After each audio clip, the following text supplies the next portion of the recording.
Appreciate చేయాల్సిందే.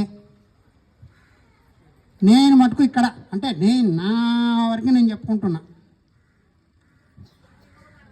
చేతికి పని ఉండాల్సిందే, కంటికి పని ఉండాల్సిందే, నోటి మీద ఏళ్ళు పడాల్సిందే, నోరు మాట్లాడకూడదు. విద్యార్థులది ఎంతసేపు ఉన్న టీచర్ చెప్పాల్సిందే, టీచర్ చెప్పేంత వరకు వినాల్సిందే, విన్నదాన్ని రాసుకోమంటేనే రాసుకుంటూ ఉండాలి.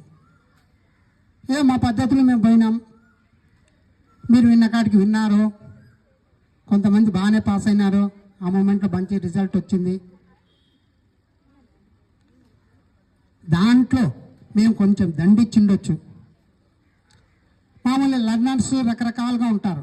స్లో లర్నర్స్, కొంతమందికి ఒకసారి చెప్తే అర్థమవుతుంది, కొంతమందికి 2-3 సార్లు వింటేనే అర్థమవుతుంది, కొంతమంది వాళ్ళ ఫ్రెండ్స్ చెప్పడం వల్ల అర్థం చేసుకోగలరు. ఈ విధంగా రకరకాలుగా ఉంటారు. మా ఒక